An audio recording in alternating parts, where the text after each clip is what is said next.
What happens in the first few hours and weeks of a calf's life is, well, it's nothing short of a biological miracle. It's this high-stakes race against time, a story of borrowed immunity, and a complete re-engineering of its entire digestive system. This isn't just about farming, it's a masterclass in survival. Look at this. Every single calf represents the future of the herd. But right now, at this very moment, it is completely vulnerable. The care it gets in these first critical weeks, that's not just going to determine if it survives, but how well it thrives for the rest of its entire life. So how does it go from being this fragile newborn to a healthy, strong adult? Well, the answer is all about a kind of natural engineering, a biological blueprint that kicks off with what is, without a doubt, the single most important meal it will ever eat. And that meal is colostrum. And I'm telling you, it's so much more than just food. It's a biological jumpstart, where every single minute, literally every minute counts. Okay, imagine this. You're born into a world full of germs, but you have zero immune system. None. That's a calf. It's completely defenseless. Colostrum is the mother's first gift to her baby, this super rich milk that's packed with her own antibodies. She's essentially lending the newborn her entire experienced immune system to fight off whatever it's about to encounter. And the stakes? They could not possibly be higher. This one fact says it all.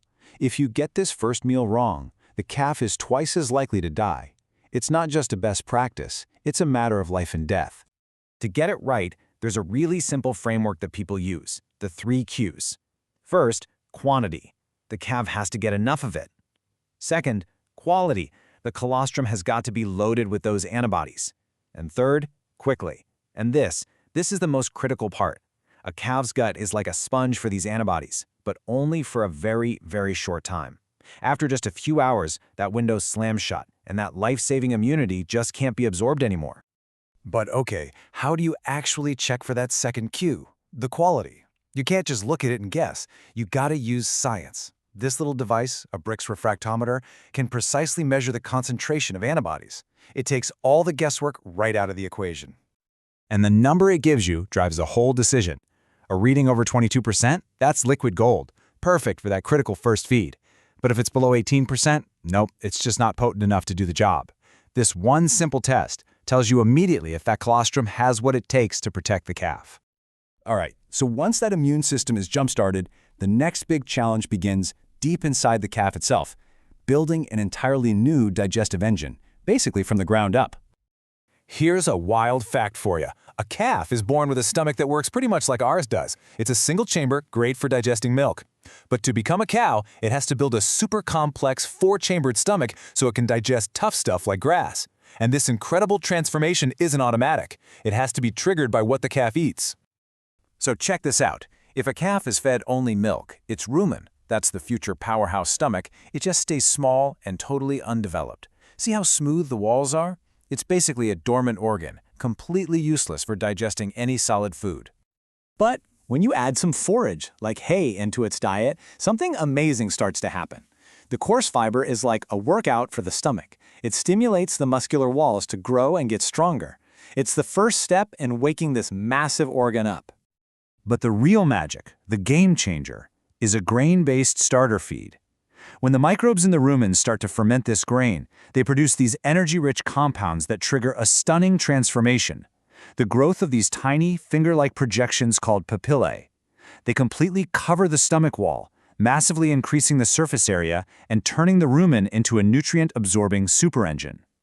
And here's something that has a huge impact, but it's not some special feed or a fancy supplement. It's just water.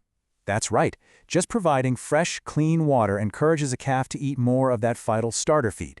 And the result? A boost in growth rates of up to a staggering 38%, just from water? Okay, so the internal engine is being built. That's great. But the external world, well, it poses its own set of challenges. The calf's environment is every bit as critical to its survival as its diet is. For a calf, a healthy environment really comes down to just a few key things. And while all of them matter, for a brand new calf, the single biggest environmental challenge is just staying warm. This chart shows you exactly what I mean. This is a calf's thermal comfort zone. For a newborn, if the temperature drops below about 15 degrees Celsius, that's around 60 Fahrenheit, it goes into survival mode. It starts burning precious energy just to stay warm, and that's all energy that's being taken away from growth and from building a strong immune system. So what's the solution? It's actually surprisingly simple, but it's incredibly effective. Calf jackets. Yep, just like a winter coat for us, they give that extra layer of insulation.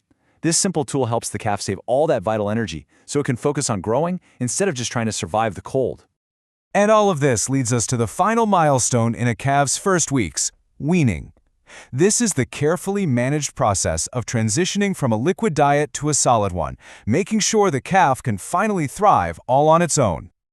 Now, this is crucial. Modern weaning isn't about how old a calf is or how much it weighs. It's not some date you circle on a calendar. A calf is ready to be weaned only when one thing is true. Its rumen is fully developed and ready to take over as the main digestive engine. A successful wean is never abrupt. It's a gradual, carefully managed process. Over several weeks, you see the amount of milk is slowly reduced. This just naturally nudges the calf to eat more solid feed to make up for those lost calories, which gives the rumen time to strengthen and adapt before the milk is gone for good. And how do you know for sure that the transition was a success? You track the data. Regular weighing confirms there's no slump in growth after weaning. A nice steady upward line on that weight chart is the ultimate proof that the calf's new digestive system is firing on all cylinders. So from a single, super-powered meal all the way to building an entirely new digestive system from scratch, a calf's first few weeks are just an incredible biological journey. It's such a powerful reminder of how critical that initial window of life is for setting the stage for a healthy future.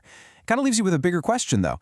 What can this masterclass in early life care teach us about laying the foundation for a healthy start for any species?